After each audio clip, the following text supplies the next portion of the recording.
O que eu vou pregar aqui hoje, eu acho que eu já preguei aqui há muito tempo atrás, ou no outro.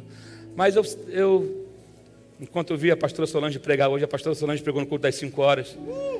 E foi uma bênção. Não é essa não. E foi muito bom ver a pastora Solange ministrar aqui hoje a palavra. Depois de um tempo de recuperação. E Deus está... A pastora Solange é um milagre aqui no nosso meio. Amém? E aí eu lembrei dessa palavra que fala muito comigo. E vai trazer clareza, eu creio, ao teu coração. Quem já ouviu vai ouvir de novo. Quem não ouviu vai ouvir pela primeira vez. Agora, o bom é que a palavra sempre se renova. Você pode pregar o mesmo texto, né, o ano inteiro e ela se renova. Né? João Batista tinha um sermão. Ele não tinha um caderno, um iPad cheio de mensagem, nem um bloco de anotação. As pessoas iam assistir João Batista, andava quilômetros para falar: se arrependa, velho. Andavam horas, ficavam sentados para ouvir um cara que se vestia esquisito, tinha uma dieta esquisita. Já era, né? João Batista já andava com roupa de couro. Ele era João Batista vestiu pele de camelo, gente. Imagina você andar hoje com pele de camelo, um cara meio alternativo, né? E comer mel com gafanhoto. Olha que aperitivo legal. Gafanhotozinho molhado no mel. É um cara esquisito. E as pessoas caminhavam horas no sol para ouvir João Batista. E ele tinha uma mensagem só: arrependei-vos, porque é chegado o reino dos céus. Arrependei-vos, muda de vida, larga o pecado, conserta a tua vida. Ele não tinha outro sermão para pregar. Ele pregava sobre arrependimento. Eu tenho certeza que as pessoas que o escutavam dia após dia sempre eram impactadas e movidas pelo poder da palavra, porque ele estava preparando o caminho para o Salvador, preparando o caminho. E quando Jesus veio, e esse é o maior barato da vida de João Batista, é que ele poderia ter tirado onda de ter batizado Jesus. Imagina quando Jesus aparecesse, ele falava: Jesus, eu que batizei. Né? Eu podia querer tirar onda, e Jesus esteve aqui, eu batizei ele. Mas quando Jesus aparece, João diz: segue ele. Né? A ele seguir, ele é o foco. Esses 3 anos que eu passei pregando, essa vida toda que eu passei pregando, era sobre esse homem que entrou hoje aqui. É sobre esse homem que desceu as águas. É sobre ele. Tudo eu fiz para ele. Então, a partir de agora, que ele se revelou, seguem a ele. Né? E eu quero falar um pouco nessa noite. Você achou João capítulo 11? No verso 3, é um texto conhecido. Fala sobre a morte de Lázaro.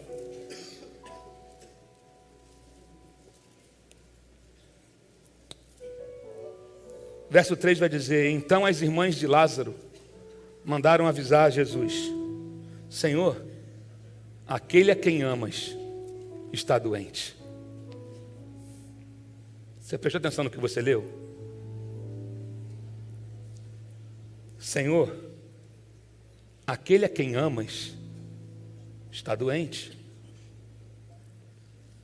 Jesus, teu melhor amigo, está doente. Aí, na Bíblia a Mensagem, no verso 7,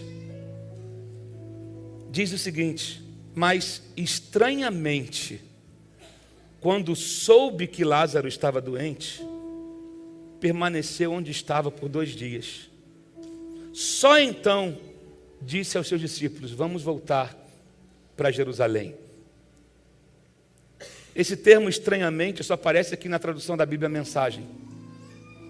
Jesus, ele se comporta de maneira estranha diante de uma notícia de enfermidade, como ele não tinha se comportado até então. Até então, todos os problemas que traziam para Jesus, ele resolvia de maneira imediata. Chegava, está curado, ressuscita, faz. Mas quando chega a notícia daquele a quem ele ama, ele age estranho. E eu quero falar um pouco nessa noite sobre isso, quando Deus parece estranho. Você já se sentiu, já se viu vivendo coisas onde você acha: cara, o que Deus está fazendo com a minha vida? Pode sentar no seu lugar. O que Deus está querendo fazer com a minha vida? E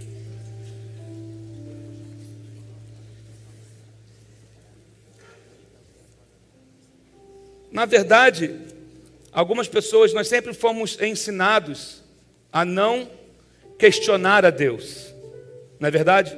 Eu aprendia isso na escola dominical, eu aprendia isso, via várias pessoas falando sobre o não questionar a Deus. Mas eu entendo o que as pessoas que nos ensinavam estavam querendo dizer com isso. Lógico, Deus é soberano em tudo que Ele faz, amém, queridos? Deus, Ele é perfeito, Ele é soberano, tem seus caminhos. Mas, se você for ler e analisar um pouco mais a Bíblia, você vai ver que também Deus não se ofende quando você o questiona. Você não peca quando você o questiona a Deus em relação à sua própria vida. Em relação, porque todos nós temos questionamentos. Todos nós, quem falar que nunca fez esse tipo de oração está mentindo. De chegar falando, Senhor, o que está rolando que eu não estou entendendo nada? Só eu que faço essa oração aqui? Segunda-feira eu fiz essa oração. Deus está dando rolo geral. Dá para me dar uma clareada, dá para mostrar o que o Senhor quer fazer com isso tudo? Deus não se ofende quando você chega para Ele e pergunta, porque Ele entende que, Ele sabe que nós somos limitados, Ele sabe que o nosso entendimento é bem limitado, e os pensamentos de Deus são maiores do que os nossos pensamentos, os caminhos de Deus são maiores que os nossos caminhos, e realmente por isso que eu quis cantar essa canção. Ninguém explica Deus, não há ciência que explique, não há teologia que explique, não há livro que explique, não há dicionário que o define. Deus Ele sempre foi e Ele sempre será. Ele não tem começo de dias, não tem final de dias. Deus é. Então não tem como querer decifrar Deus, entender a mente de Deus, a gente não consegue. Mas Deus não se ofende. Se Deus fosse se ofender com a gente chegar com as nossas perguntas, Ele teria se ofendido com Jesus quando Jesus chega na cruz e fala, Deus meu, por que o Senhor me desamparou? Ele não fez isso na cruz? Deus meu, por que me desamparaste? Jesus está falando, porque você me deixou na hora que eu mais precisava de você, na hora que eu mais precisava de alguém, você me deixou sozinho. Por que o Senhor está fazendo isso comigo? Por que o Senhor me abandonou agora? E a Bíblia fala que Jesus morreu sem pecado. Se isso fosse um pecado, se fosse pecado questionar Deus, Jesus teria pecado, mas Jesus morreu sem pecado. Lembra que Jesus era 100% homem, mas 100% Deus. Mas ali na sua humanidade, onde estava recaindo sobre ele todo o pecado da humanidade, pecados que ainda serão cometidos, coisas terríveis que ainda serão feitas, sabe? E pecados que já foram cometidos, naquele dia, estava tudo recaindo sobre Jesus, todo o peso do pecado da humanidade. E aí a Bíblia vai dizer que a fraqueza de Deus é maior que a força humana, porque naquele dia todos achavam que Jesus estava sendo fraco, porque um Deus que sangra é fraco, porque um Deus que chora é fraco, porque um Deus que não reage é fraco, mas na verdade quando ele parecia estar sendo fraco, ele estava sendo mais forte do que todo mundo junto. Porque poder reagir, ter poder para reagir e não fazer, você tem que ter muito controle. Sabe o que é ter poder para reagir e não reagir, porque seria algo muito desproporcional, e além do que, ele estava cumprindo a palavra, porque na cruz Jesus não venceu com poder, mas venceu com caráter. Eu vou repetir. Jesus não venceu com poder, Jesus venceu com caráter, porque ele cumpriu a palavra dele. Eu dou a minha vida, ninguém tira ela de mim. Não pense que é Roma que está tirando. Não pense que são os religiosos que estão tirando. Não pense que é o sistema que está me matando. Eu dou a minha vida em favor deles. Ninguém tira, eu entrego, eu decidi isso. Jesus decidiu beber o cálice até o final. No jardim ele falou, Senhor, é possível a gente resolver isso de outra maneira? É um outro questionamento. Vem cá, vamos trocar uma ideia. A gente combinou um lance, mas aqui na pele eu estou sentindo que a pressão é outra. Será que teria um jeitinho da gente dar uma mudada nesse plano aí? Aí ele fala, contudo, se não for possível, que seja feita a tua vontade. E Jesus bebeu o cálice, e o cálice é amargo. Ele bebeu até o final. Agora, a questão é que muitas pessoas só olham para Jesus pela ótica da religião, ou só olham para Deus pela ótica da religião, e o óculos da religião, ele te pinta, ele te revela um Deus distante, um Deus que está sentado num trono com a barba branca enorme, com um cajado na mão, te olhando de cara feia. A religião te faz enxergar um Deus distante. A religião te faz um Deus enxergar, faz você ver um Deus que está doido para pegar uma falha sua e te dar uma castigada, te dar uma lambada, sabe? Porque essa é a ótica que a religião pinta, um Deus inacessível, um Deus que é distante, um Deus que envolve um monte de cerimônias para chegar perto dele. Só que isso é o que a religião revela. Jesus veio para desconstruir isso. E quando a carne dele é rasgada na cruz, o véu que separava é rasgado e fala: agora todos têm acesso à presença. Não, você não precisa acender uma vela, derramar um sangue, matar um bicho, fazer isso, aquilo. O acesso está liberado. Aí Jesus nos revela, vem para falar de relacionamento. E aí quando eu começo a enxergar Deus como Pai, além, o óculos da religião é quebrado. Ah, meu Deus. Ainda tem pessoas que enxergam um Deus assim, um Deus distante. Mas quando você começa a enxergar um Deus como Pai, você vê que Ele está presente. E que Ele te dá a liberdade de você entrar na presença dEle e de você derramar o seu coração, derramar suas dúvidas, derramar suas perguntas, que Ele está ali e Ele te acolhe. Porque lá nesse mesmo texto, eu gosto de falar disso, que quando Deus fala, Jesus fala: Deus meu, por que me desamparás? Mas depois Ele fala: Pai, nas tuas mãos eu entrego o meu espírito. Deus não estava, mas o Pai estava. Porque eu só consigo entregar algo para alguém que está perto. Não tinha negócio de mandar por Sedex. Jesus não fala: recebe aí. Não, o Pai, o Deus não estava, porque aonde há pecado, Jesus estava sobre Jesus todos os pecados. E Ele vencendo, triunfando sobre eles. Ele fala: Deus, por que me desamparou? Mas logo em seguida Ele fala: Pai, nas tuas mãos entrego. Porque o Pai veio receber. Jesus estava sendo o Cordeiro perfeito no tabernáculo do céu. Jesus do céu. Meu Deus, isso dá uma parada. Jesus, você sabe que tinha que ter o cordeiro para ser oferecido como oferta de holocausto, como holocausto pelo pecado do povo. E isso tinha que ser feito anualmente. O sumo sacerdote entrava uma vez por ano no Santo dos Santos. Mas Jesus chega, e Jesus, quando ele está na cruz e ele é apresentado nos céus como o holocausto perfeito que satisfez de uma vez por todas a ira de Deus e quebrou assim o domínio do pecado. 30% está entendendo? Ou mais? Vocês estão entendendo? Mas eu quero falar, a gente não tem pouco a ver com o que eu estou falando, mas quero que você entenda quem Deus é. Que Deus não se ofendeu com Jesus quando Jesus pergunta para ele, quando Jesus fala para ele: por que você me desamparou? Assim como Deus não se ofende com você quando a sua vida sai de um controle, ou sai de uma lógica, ou não sai como esperado. Talvez tem pessoas aqui hoje que a vida saiu do trilho. E você está se perguntando: por que isso aconteceu justo comigo? E tem pessoas que é o justo em mim, né? Tudo acontece com o cara, ou com aquela pessoa. Justo em mim. Todo mundo fez, na tua hora você falhou. Todo mundo comprou, quando você foi comprar, deu errado. Todo mundo, na sua hora, é igual o cara que deixa o ferro do machado cair. Todo mundo tinha trabalhado. Quando chegou na hora dele, o ferro caiu. Ele deve ter ouvido a piadinha: tinha que ser você. Sei que aqui não tem ninguém assim que já passou por isso, ou foi vítima disso, né? Do ouvir. Tinha que ser você.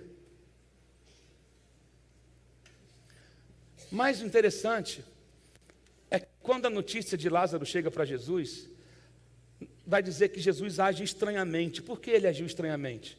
Porque Jesus não fez nada. Ele ficou onde estava.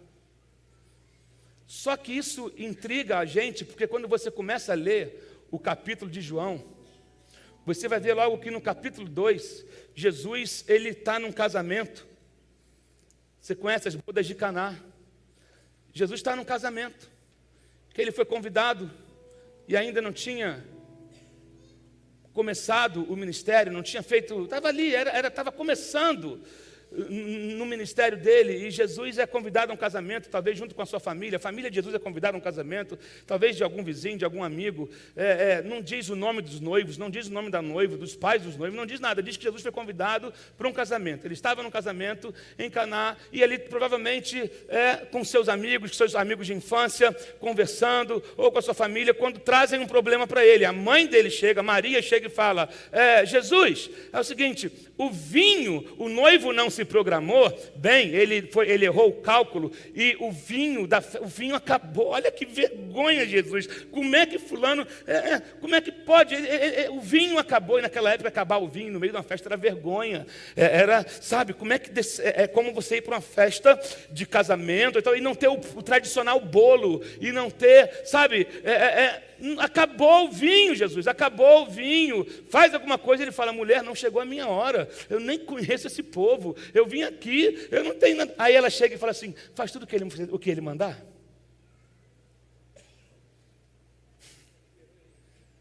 Faz tudo o que ele mandar. Era um problema que estava acontecendo naquela hora, e Jesus não cita o nome dos noivos, não diz que ele tinha relacionamento com eles, não diz se ele era amigo dos noivos. Ele estava ali e trazem um problema para ele diz que não é a hora dele. Aí a mãe dele fala o seguinte: faz o que ele mandar. Aí ele chega: faz o seguinte, vai lá e enche as talhas de água e sirva. E aí, você sabe o que aconteceu? Quando colocaram água nas talhas e foram servir, era o melhor vinho. Aí falaram para o noivo: como é que você deixa o melhor vinho para o final? Eu não tenho nada com isso, na verdade eu estava passando uma vergonha, mas mandaram encher. Tem um cara na festa aí, que veio aí, eu não sei quem é, levaram o problema, ele encheu a talha, ele resolve o problema na hora. Aí eu vejo que no capítulo 3 tem um homem chamado Nicodemos, que era um líder religioso, que era um homem estudado, que entra numa paranoia, porque a fama de Jesus começa a rodar, e ele fica curioso para querer saber quem é esse Jesus. Só que é o seguinte, ele chega e fala: só que eu não posso ser visto com você durante o dia. Será que ele me atenderia de noite? Ou será que ele me atenderia de madrugada? Jesus vai atender um cara que está com crise, uma crise na alma, uma crise religiosa, cheio de questionamentos, porque ele ouve falar de Jesus, e Jesus decide encontrar com um covarde de madrugada.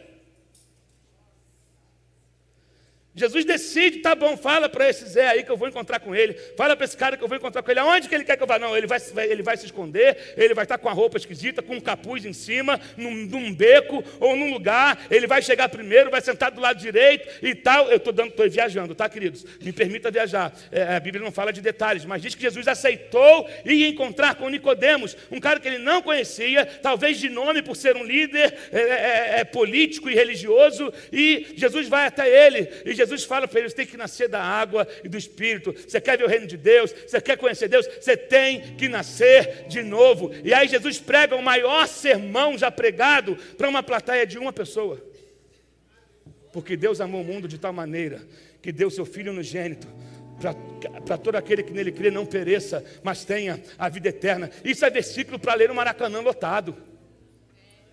Porque Deus, da cruzada de Billy Graham, eu imagino o Billy Graham pregando isso: porque Deus amou o mundo de tal maneira que deu o seu Filho unigênito, para que todo aquele que nele crê não pereça, mas tenha a vida eterna. O Maracanã, quem quer aceitar Jesus, aí pé o rodo. Mas esse versículo que a gente tanto usa, foi uma pregação que Jesus fez para a plateia de um covarde. Um homem, ele decide encontrar, que ele nem tinha relacionamento, mas no capítulo 11 ele não faz nada. A vez que no capítulo 4 ele vai, diz o texto, no capítulo 4, que ele encontra a mulher samaritana, e necessário foi a Cristo atravessar Samaria, porque ele iria encontrar uma mulher junto do poço, uma mulher que já tinha sido casada 5 vezes, estava num 6º relacionamento, que não era o marido dela, uma mulher que era mal vista pela sociedade, uma mulher que ia num horário buscar água que ninguém ia, porque se ela fosse junto com as outras mulheres, no horário normal, ela era rejeitada, ela ouvia piadinha, ela ouvia: lá vai a piriguete, lá vai aquela que a mal amada, lá vai aquela que não deu certo na vida, lá vai aquela rejeitada, lá vai aquela infeliz. E Jesus decide passar por um caminho, tinha outra rota mais curta para onde Jesus estava indo, mas diz a palavra: e necessário foi a Cristo entrar entrar em Samaria, atravessar a Samaria, porque os judeus não falavam com os samaritanos, porque o judeu achava que o samaritano era uma raça mista, era um povo que não merecia atenção, então era um povo rejeitado, era um povo excluído, ainda mais uma mulher na condição daquela. Mas Jesus vai e para no poço, e a mulher chega, e ele chega para a mulher e fala: me dá um pouco d'água. A mulher toma um susto, ele não conhecia, a Bíblia não fala o nome dela. Jesus não era bem-vindo em Samaria. Mas sempre quando Jesus não é bem-vindo em algum lugar, ele dá um jeito de atrair até ele uma pessoa daquele lugar. Ah, meu Deus. Você entrou aqui hoje porque Deus te atraiu aqui. E você vai voltar para o seu lugar, não sei qual é esse lugar, se é sua casa, se é sua família, se é uma empresa, se é um negócio, se é um bairro, se é um condomínio. Eu sei que você foi atraído até aqui hoje pela presença de Deus. Você chegou aqui cansado, você chegou aqui com uma história triste que você carrega, com desajustes na sua vida, e Jesus está ali justamente para essa mulher problemática, porque Jesus vem para as pessoas que têm crise de identidade, Jesus vem para as pessoas que estão vivendo em conflitos na sua alma, na sua mente, Jesus vem para o cara que não consegue encontrar paz em nada, Jesus veio para os excluídos, para os rejeitados, Jesus veio para a escória, Jesus veio para o doente. Então ele passa naquela mulher e começa a conversar com ela, trocar uma ideia com ela, e aí me conta aí a tua história, vai falando. Aí ela fala: como pode tu, sendo judeu, falar comigo que sou uma samaritana? E Jesus pede água. Aí ele desenrola com ela: todo dia tu vem buscar essa água, né? Mas se tu beber da água que eu te der, tu nunca mais terá sede de novo, porque essa água aqui mata a sede de agora, daqui a 2 horas tu está com sede de novo, mas a água que eu te dou. E outra coisa, eu não tenho um copo d'água para você, eu tenho uma fonte para abrir a tua vida. Jesus estava dizendo: se despede do cântaro hoje, porque eu estou inaugurando uma fonte. Se despede do cântaro, porque eu estou inaugurando uma fonte. E Jesus começa: vai chamar o teu marido. Não tenho marido, na verdade, Senhor. Eu não sei se você já passou por isso, quando você vai conversar com alguém e a pessoa fala assim: ah, pastor, na verdade a minha vida ela é complicada. A minha história é complicada. Ah, se eu for contar a minha história, pastor, é um dia inteiro, porque é complicada. Vai chamar teu marido. Não tenho. Disse bem, porque tu já teve 5, né? Tentou várias vezes, não deu certo. Você é infeliz nessa área, você está incompleta. E tem mais, o que tu está agora não é teu, né?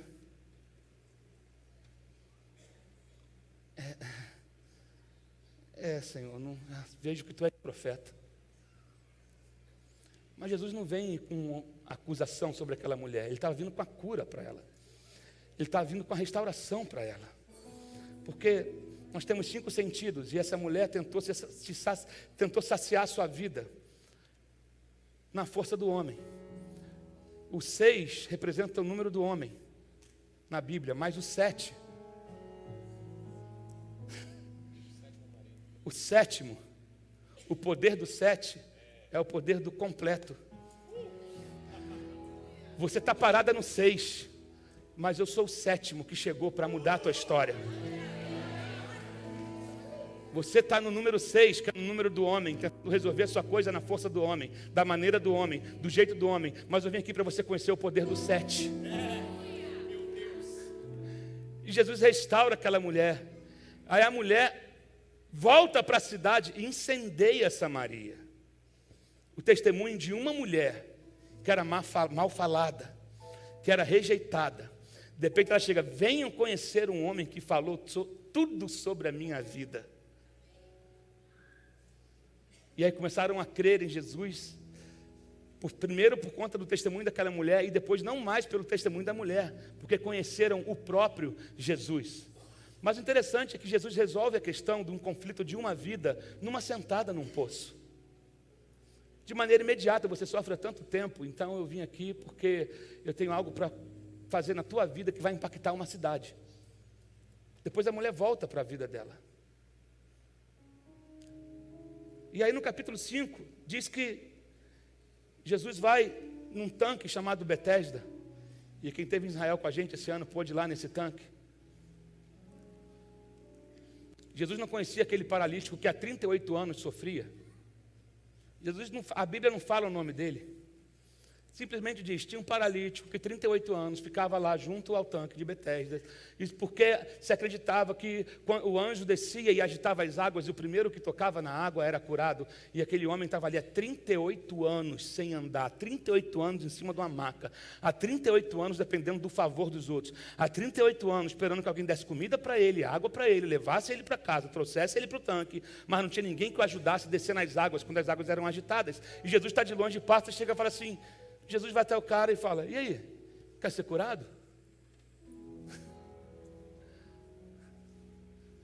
Aí ele fala, pô, não tem ninguém aqui nesse lugar, esse lugar é o seguinte, eu vou te falar um negócio, não sei nem teu nome, mas sabe, imagina o cara começando a desenrolar com Jesus, o papo, eu não sei nem teu nome, você me viu, mas é o seguinte, eu estou aqui já há 38 anos, e Betesda, que significa casa de misericórdia, eu estou aqui nesse lugar da misericórdia, mas ninguém dá a menor ideia para ninguém aqui não. Aí, toda hora, a água é agitada, não tem um bendito para me ajudar a tocar na água. Toda vez que alguém vai, estou aqui, 38 anos, ninguém me ajuda. Aí ele, você quer ser curado? Eu quero, mas estou desse jeito. Então levanta, pega a tua maca e anda. Jesus desenrola com o cara, mas no capítulo 11 diz a Bíblia que ele recebe a notícia de quem ele amava. E não faz nada. No capítulo 6, Jesus sacia a fome de uma multidão, quando ele multiplica os pães e os peixes. E outra coisa, não era uma crise de fome não, era o lanche da tarde, a galera estava o dia todo com ele, e estavam com fome. Né? Tanto é que os discípulos chegam e falam, despede logo a multidão, para cada um ir embora para sua casa, porque eles estão com fome. Jesus fala, por que não dá de comer? Como é que a gente vai ter, não tem dinheiro? Sabe que missionário é complicado. Ô Jesus, a oferta está baixa, Jesus. O que tem aqui é para comprar o nosso pãozinho aqui, para a gente comer o nosso comer. É o pãozinho francês com a médiazinha, é o que dá. 5.000 homens, fora mulheres e crianças, não dá vocês de comer. E o que vocês têm aí? A gente vai dar uma olhada aqui, mas pastor Jesus, o povo está meio quebrado. Não sei se eles vão... O que tem aí? Tem um menino aí com 5 pães e 2 peixinhos. A mãe dele passou no McDonald's, comprou um McFish para ele. E trouxe. É tudo que tem. Traz lá o McFish. Diz a palavra que Jesus levanta. Jesus não pede para Deus multiplicar. Jesus só dá graça. Isso é um princípio. A gratidão multiplica. A gratidão desata o milagre. A gratidão antecede o milagre. Seja grato ao pouco que você tem. Pegue o pouco que você tem, levanta diante de Deus e fala, muito obrigado, eu não tenho muito, mas eu tenho isso aqui. Então o pouco que eu tenho, eu coloco diante do Senhor. E diz que depois de ter dado graça, ele repartiu e foi multiplicado. Mas engraçado, 5.000 homens, fora mulheres e crianças, era um povo que estava ali seguindo ele para ouvir uma mensagem, para ver uma cura, receber um milagre. Ele não tinha relacionamento, mas no capítulo 11, ele não faz nada. Não é estranho isso? No capítulo 8, uma mulher pega em adultério. Trazem para ele, Jesus, quero ver agora. E aí? A lei diz uma coisa, a lei de Moisés diz isso. O que o Senhor diz? Diz a Bíblia que ele está escrevendo na terra e ele dá uma palavra, aquele que não tem pecado, atira a primeira pedra. Foi um tal de pedra caindo no chão, mas não em direção à mulher. Foi tipo... E aí? A lei manda apedrejar. Você não é o bonzão? O que vai fazer? E agora? Quem não tem pecado, atira a primeira pedra. Eu tenho que ir no banco. Ih, rapaz, lembrei que eu tenho que passar. Minha mulher pediu para levar um arroz para casa. Jesus chega para aquela mulher: mulher, onde estão aqueles que te acusavam? Senhor, todo mundo foi embora. Aí ele diz para ela: vai e não peques mais. No encontro, no capítulo 11, ele não faz nada. Aí no capítulo 9, tem um cego de nascença que trazem para ele, aí faz a pergunta, né, dos sabichões, as perguntas teológicas. Mestre, aquele jovem de nascença, quem pecou para que ele nascesse cego? Ele nasceu com a deformidade, aquele homem. Na verdade, alguns estudos vão dizer que ele nasceu sem o globo ocular. Era uma deformidade, então ele não enxergava. Quem pecou? Os avós dele? Quem pecou? Não, ninguém pecou, não. É para que a minha glória se manifeste na vida dele. Aí Jesus faz barro, cospe no chão, faz um barro, coloca no olho dele e fala: vai se lavar no tanque de Siloé. O homem vai, se lava. Quando passa a água, aquilo que não tinha passa a existir. Não diz que ele conhecia o cara, não fala o nome do cego. Não diz que Jesus ia para a casa dele tomar café. Não diz que Jesus tinha relacionamento com ele. O interessante é que eu e você somos feitos de barro. Então você conserta barro com barro. Você conserta barro com barro? Não, ele nasceu com um lance incompleto, eu vou completar agora. Deixa eu fazer um barrinho aqui. E o homem vai até o tanque de Siloé. Às vezes você precisa ir mesmo sem nada estar acontecendo. Milagres acontecem quando você decide ir. O homem podia ficar só parado ali com o barro ali, mas Jesus deu uma ordem, botou o barro e falou: vai lavar no tanque de Siloé. Tinha que cumprir, ele tinha que caminhar ainda um trecho, e depois que ele lava, ele começa a enxergar. Aí vem aqueles que querem descobrir como isso aconteceu, por que isso está acontecendo, questionando a cura, e o homem começa a falar um negócio seguinte: eu sei de uma coisa, eu era cego, agora eu vejo. Eu encontrei um homem que, eu era cego, agora vejo. Gente, não vou entrar em detalhes, eu sei disso, eu era cego, agora vejo. Mas Jesus resolve o que eu falei aqui do capítulo 2 até o capítulo 9, situações de problemas imediatos que trazem para ele resolve na hora. Mas no capítulo 11, ele não faz nada. Mas o que eu quero te dizer nessa noite é que quando Deus age de maneira estranha na nossa vida, é porque Ele sempre tem um propósito. Quando Ele age de maneira estranha na nossa vida, é porque Deus está querendo extrair algo melhor de nós. E normalmente Ele vai agir de maneira estranha justamente na vida daqueles que amam Ele.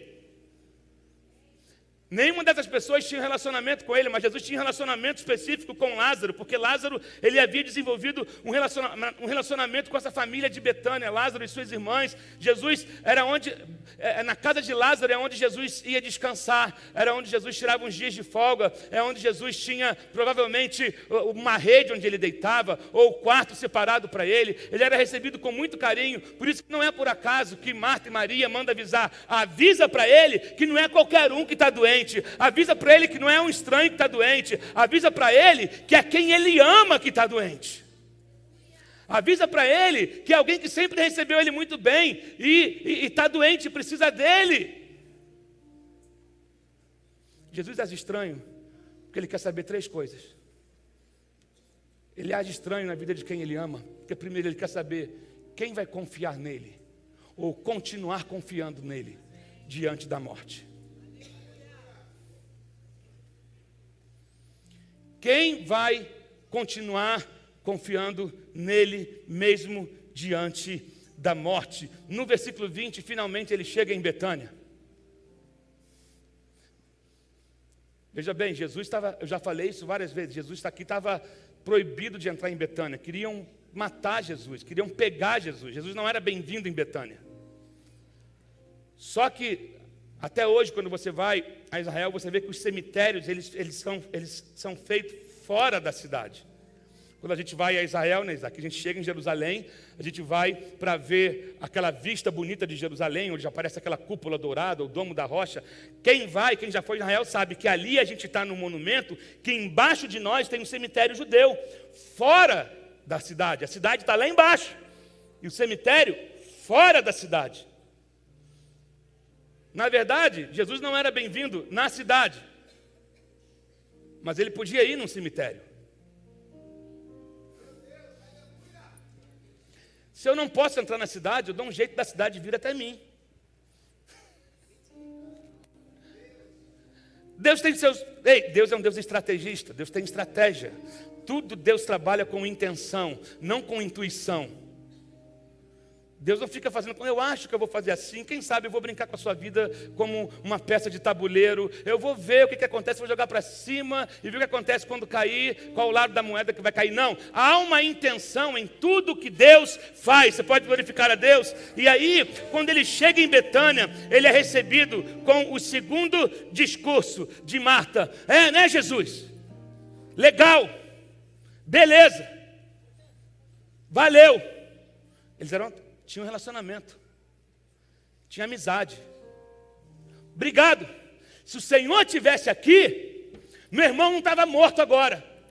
Se o Senhor estivesse aqui, a gente não estava chorando essa dor agora. Se o Senhor estivesse aqui, a gente podia estar sentado agora numa mesa, conversando igual a gente sempre fez, comendo o pão que Ele sempre comprou para o Senhor, tomando o café que Ele sempre passou, sabe, deitado, sentado na varanda e tendo. Mas o Senhor não chegou, o Senhor não mandou um recado, o Senhor não mandou uma palavra, o Senhor não fez nada. Se o Senhor estivesse aqui, custava Jesus fazer alguma coisa? É bonito ouvir o que o senhor está fazendo por aí. A fama sua corre. Eu estou sabendo de tudo. Você acha que a notícia não corre? Eu fiquei sabendo do cego lá de Siloé. Eu fiquei sabendo daquela mulher samaritana que o senhor conversou com ela. Uma samaritana, logo a samaritana. O senhor para conversar com ela. E agora está lá dando testemunho. Com a agenda lotada, inclusive. Os amigos meus estão tentando trazer ela na igreja e não conseguem até hoje. O senhor foi atender Nicodemos de madrugada. O senhor multiplicou pão e peixe para aquele monte sem fome, um monte de gente que só estava indo atrás de você depois por causa de comida, porque era a boca livre. Bonito. Broken. Parei. Tá? Mas eu estou aqui, eu vim te receber na cidade, eu vim te receber aqui fora. Mas estou magoada, Maria nem quis vir. Maria está lá, Maria. Maria, então, só nem quero. Ainda bem que Maria não veio, porque se ela vem, ela ia esculachar aqui. Ela ia fazer vergonha.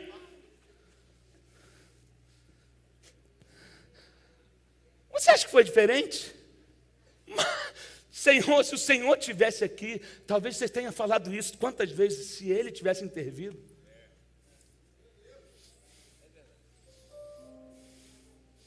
Isso não teria acontecido. Mas na verdade Jesus estava tratando com eles. Jesus queria saber até que ponto ia a confiança deles nele.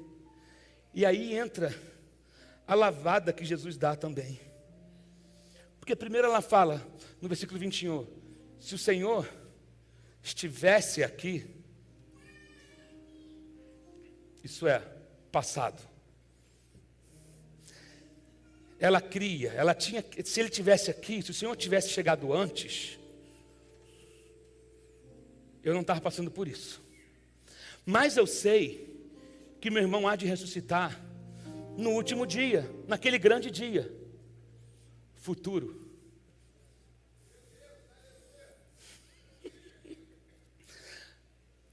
Marta tinha dificuldade de crer no agora. Tem gente que está assim, olhando para trás. Se Deus tivesse intervido lá, eu não estava assim hoje. Mas eu sei que lá na frente pode ter uma esperança. Eu sei que lá na frente a pessoa tem fé. Teve fé no passado, e tem fé para o futuro, mas não crê que Deus é o Deus de hoje. Você fica oscilando com a sua fé entre passado e futuro. Aí Jesus fala com ela sério: Marta, deixa eu te falar uma parada. Olho no olho. Sou teu amigo, cola comigo. Você acha que porque eu frequentei a sua casa esse tempo todo, você acha que porque eu fiz isso todos, que você acha que você me conhece de maneira plena? Marta, você não me conhece. Você pensa que me conhece. Deixa eu te falar quem eu sou. Eu sou a ressurreição e a vida. E aquele que crê em mim, ainda que esteja morto, viverá.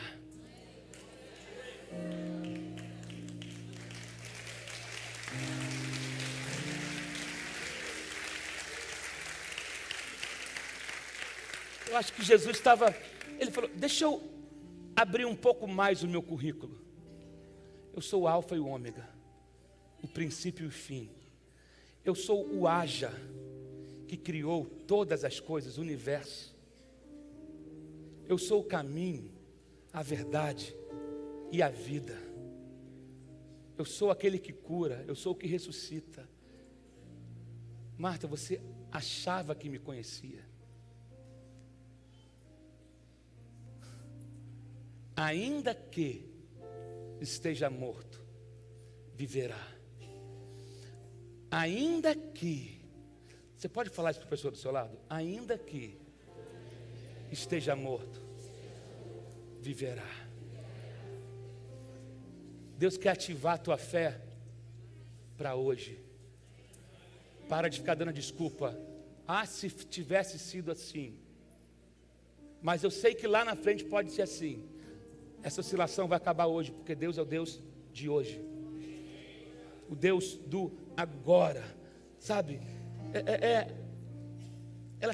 Ela oscilava, ela tinha alguns problemas com essa questão de morte. Porque Jesus também uma vez foi na casa de uma menina, na filha de Jairo, e ele entra lá e ele ressuscita. Mas havia dúvida sobre a ressurreição dessa menina. Se você não sabe, você vai estudar.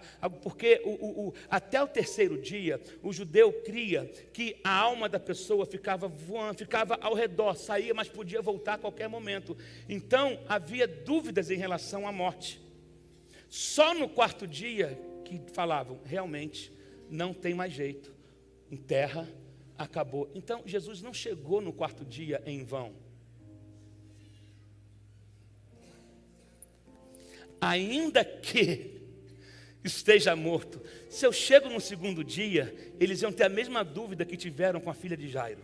Se eu chego no terceiro dia, eles iam ter a mesma dúvida. Ou se eu chego só enquanto ele está doente, eu ia curar mais um enfermo. Eu vim para fazer algo que eles não viram ainda. E outra coisa, e aí eu vou dar uma viajada. Marta, tem coisas que a gente só pode contar com amigos. Ah, você não entendeu, essa você não entendeu. Tem coisas que a gente só pede para melhores amigos.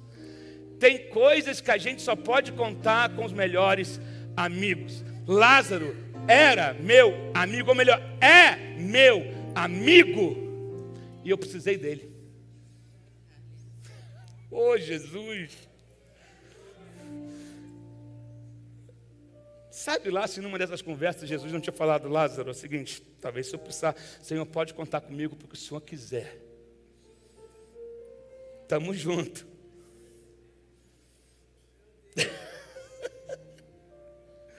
Deixa eu falar uma coisa. Coisas mortas para Deus não é o problema. Deus não tem problema. Ei, a morte foi vencida. O Criador da vida, Deus não tem problema com coisas mortas.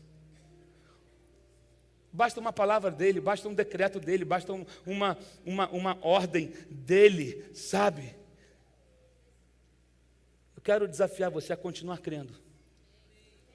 Não deixe Deus de fora da tua vida quando as coisas saem do ajuste. Não deixe Deus de fora, continue crendo. Segunda coisa que eu vejo aqui,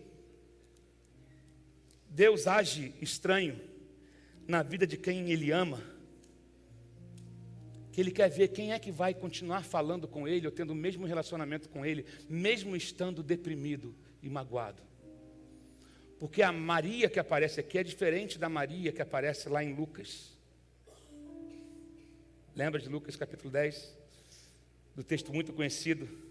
Jesus estava na mesma casa, sentado, e Maria aos pés de Jesus. Eu te adoro, Xaramanai. Presença gostosa. Estava tudo certo. Lázaro vivo, todo mundo vivendo, respirando. Estava tudo rolando, tudo dentro dos ajustes, tudo dentro do conforme. Aí é fácil adorar. Aí é fácil dizer, glória a Deus. Há uma unção tremenda nesse lugar. Eu sinto o negócio. Aí roda, vira, dá cambalhota, grita, se alegra. Mas e quando o dia mau chega? E quando o dia mau chega? Porque ali havia uma Maria adoradora. Uma Maria que era adoradora enquanto tudo estava bem. E Marta na cozinha, Maria ali, você conhece a história. Marta chega e fala, Jesus, poxa, eu estou aqui cheio de coisa. E Maria aí, tirando onda aí, sentada a teus pés, tal, cheio de coisa na casa para fazer. Marta, não esquenta não, Maria escolheu a melhor parte. E essa parte jamais lhe será tirada. Mas aqui eu vejo a adoradora não sair de casa para encontrar o mestre. Eu vejo uma adoradora deprimida.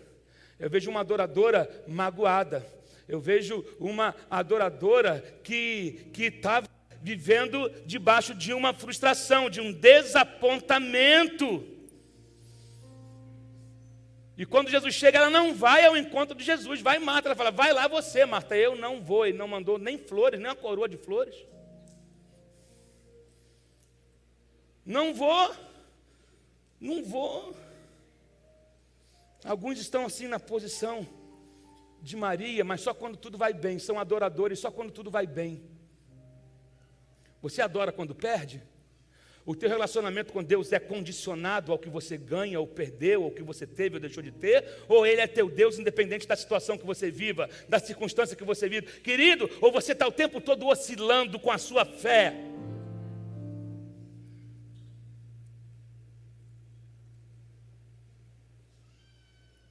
A tua vida está sob controle. Deixa eu te perguntar uma coisa. Se a tua vida virar de cabeça para baixo, você continua adorando a Ele?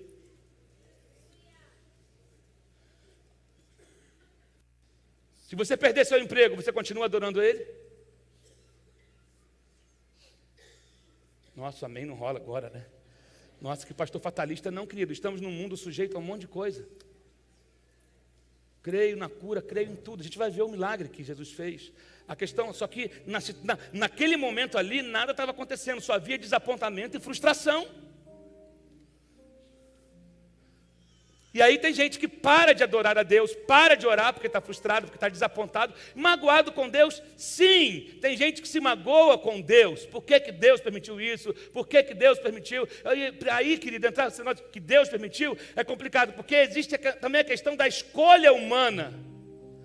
Tem pessoas que fazem um monte de escolhas erradas, alianças erradas, cuidam do seu corpo de maneira errada, aí depois quer enviar a fatura para Deus. Deus deixou, Deus fez. Não, querido, existe um pacote de coisas. E também existe a questão de que no mundo tereis aflições. No mundo, mas eu venci o mundo. Esse corpo é corruptível, sabe? Mas a minha fé, ela tem que estar firmada na rocha que é no Senhor. E a minha adoração, eu posso estar chorando, mas eu adoro a Ele. Eu posso ter ganhado muito bem, eu adoro a Ele. Mas se eu perder, eu também adoro a Ele.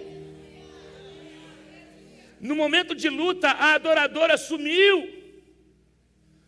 Deixa eu falar uma coisa. Deus às vezes age de maneira estranha na nossa vida, para que a nossa fé possa ganhar integridade. Você vai parar de falar do que viu na vida dos outros e vai começar a falar daquilo que Deus fez na sua vida. Ah, meu Deus. Tem pessoas que são ótimas para contar testemunho da vida dos outros. Que tal começar a contar o seu?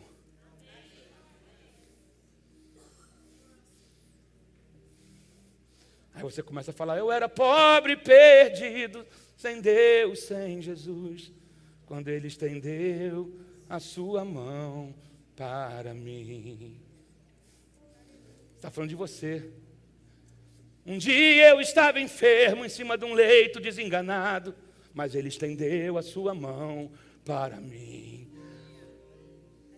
Um dia eu estava no meu quarto inseguro, com medo, deprimido, mas Ele estendeu a sua mão para mim. Você vai começar a falar de você, daquilo que Deus vai fazer na sua vida. Você vai falar: eu estava um dia no fundo de um poço, eu estava um dia pensando em tirar a própria vida, mas a mão dele veio até mim.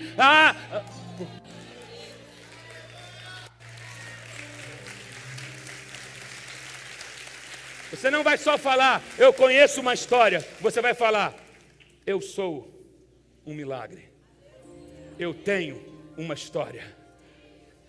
Eu conheço Deus na intimidade e a minha fé tem integridade. Porque eu experimentei. Porque eu passei no vale, mas eu saí. Eu estive no fogo, mas eu saí. Eu estive num leito, mas eu saí. Eu estive em luto, mas eu saí. Eu estive deprimido, mas eu saí.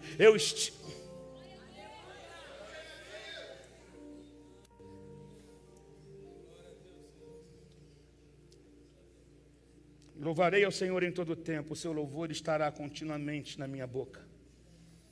Louve-o no bem ou no mal, quando está feliz, quando está triste, tendo muito, tendo pouco, ganhando ou perdendo.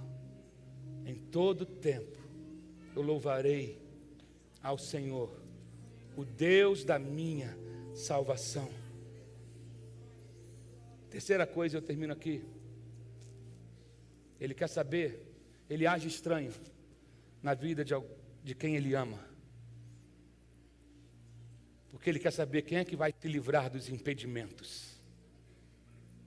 Existem bloqueios que impedem que o milagre se manifeste.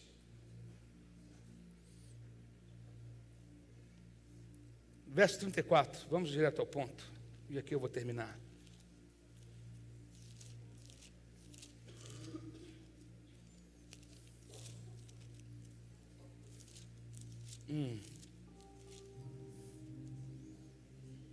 Jesus faz uma pergunta. Qual é a pergunta que Jesus faz? Onde vocês colocaram ele? Onde o colocaram? Ou em qual dessas covas? Em qual gaveta? Ou em qual cova? Normalmente era na pedra. Os túmulos eram em pedras. Dentro de rocha, com portas fechadas por pedras. E Jesus chega e fala: me mostra onde colocaram. Foi ali, no número 258. Foi naquela cova ali. Só que falaram, só que é o seguinte, 4 dias. Cheira, tem certeza? A gente quer impor para Deus dificuldades. A gente quer mostrar, a gente quer interferir no que Deus está fazendo. Deus não conhece a palavra impossível, gente. Deus não perguntou se cheirava mal. Deus não perguntou se fizeram uma autópsia nele para saber se ele tinha, qual era a causa da morte. Deus não queria, não interessa. Jesus não estava preocupado se arrancaram o rim dele ou o coração. Não, ele falou, me mostra aonde o colocaram.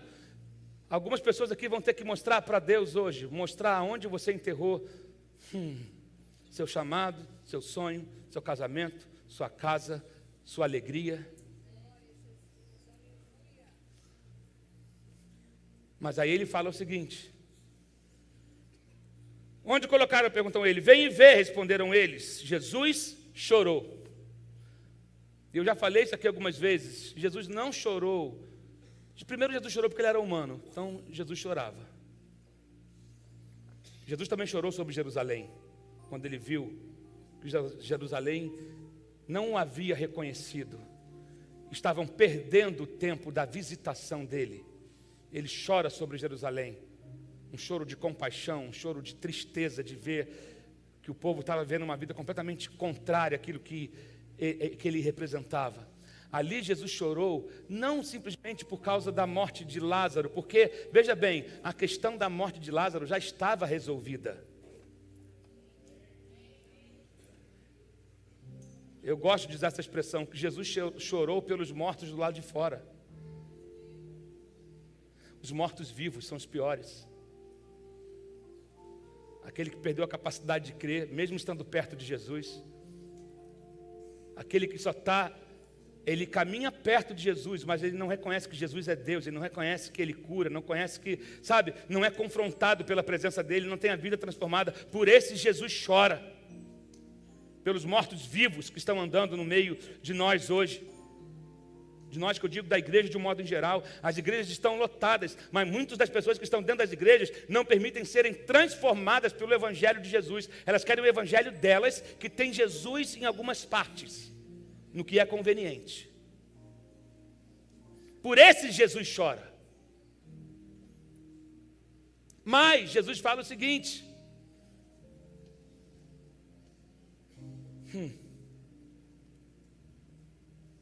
Então os judeus disseram, vejam como ele o amava. Eles achavam que ele o amava, por isso ele está chorando. E Jesus está lá já no verso 38, Jesus, profundamente comovido, foi até o sepulcro. Era uma gruta com uma pedra colocada na entrada. Então Jesus, olha o 39, o que ele fala aí? O que ele fala aí? Foi ele que tirou a pedra? Foi Jesus que tirou a pedra? Vou repetir de novo. Foi Jesus que tirou a pedra? Jesus não tira a pedra.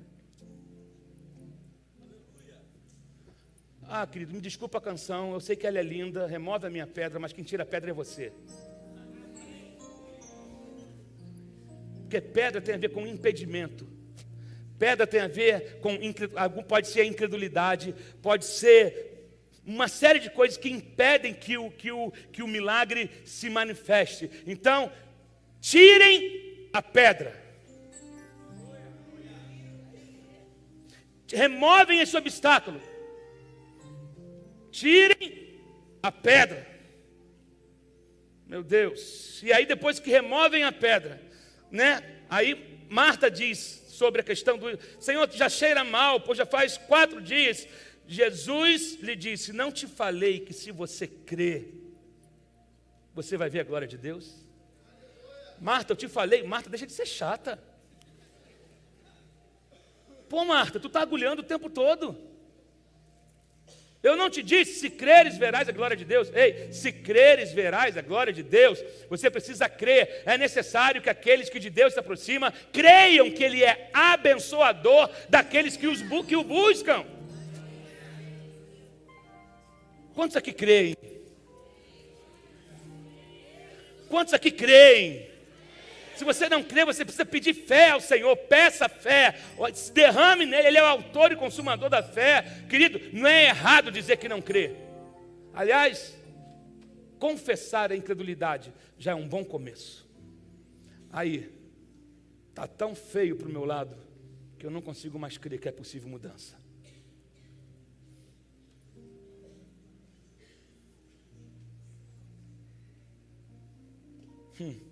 Marta não te disse que se creres verás a glória de Deus? Então tiraram a pedra. Aí eu acho uma barata isso aqui. Jesus olhou para cima disso e disse, Pai, eu te agradeço, porque me ouviste, e eu sei que sempre me ouves. Mas disse isso por causa do povo que está aqui, para que creia que tu me enviaste.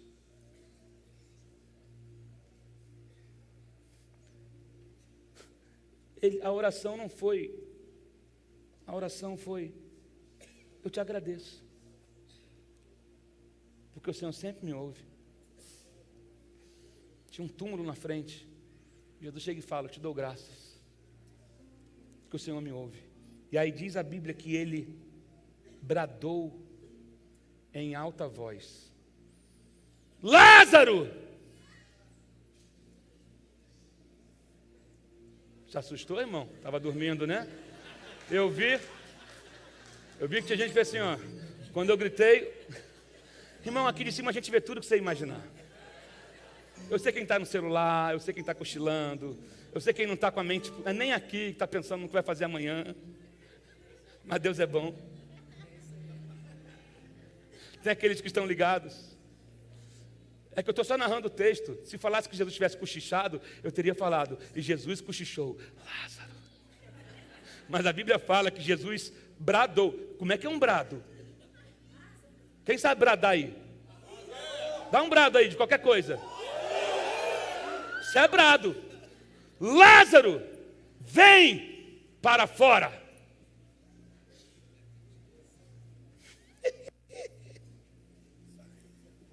Eu imagino essas 4 palavras: Lázaro, vem para fora. Quando entrou no mundo espiritual, ela interrompeu todo o processo de mortificação. Ela entrou lá no seio de Abraão. Ela entrou uma voz que causou um rebuliço, dizendo: volta, volta, volta, lá, o espírito de Lázaro, a alma já volta. Alguém chamou ele, o Filho de Deus chamou ele, volta tudo. Daqui a pouco o sangue, as veias, aquilo que estava podre começa a ser revigorado. O sangue que já não circulava mais começa a correr nas veias, porque a voz interrompeu o processo de morte. A voz trouxe, oh meu Deus do céu, os nervos começaram a aquecer, começou a voltar, a mente sendo restaurada, o fôlego foi.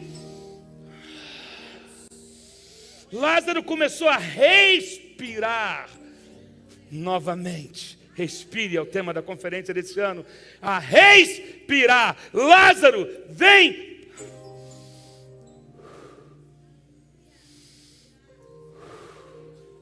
Há uma voz hoje que foi lançada sobre você, sobre aquilo que estava morto e fora de, tipo assim, já esquecido, sem esperança de que pudesse voltar a existir novamente. A voz de Deus invadiu hoje o lugar da morte e está mandando voltar, trazer de volta o que a morte levou. Devolve! Entra o fôlego, volta o corpo, entra sangue, nervos, músculos, células, meu Deus do céu, sistema nervoso, tudo começa. Lázaro, vem para fora. Aí sai Lázaro. Lázaro não veio andando, porque ele estava enfaixado. Então ele vem, daqui a pouco, aquele suspense, não deve ter sido rapidinho. O cara está todo enrolado. Imagina Lázaro caindo e... aquele silêncio, daqui a pouco,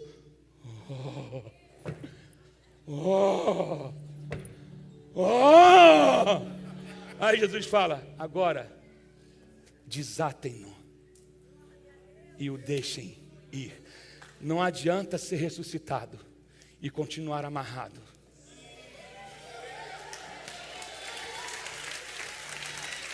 Tem gente que Deus ressuscitou, mas está preso ainda, mas está amarrado ainda em velhos hábitos, velha vida, velhas coisas, cordas que te está ressuscitado. Deus já chamou o teu nome. Agora é tempo de desamarrar, de tirar todo o enrosco, tudo aquilo que está te atrapalhando, tudo, tirar as vestes da morte, para que você possa fluir, para que você possa fluir. Vai ficando em pé no seu lugar.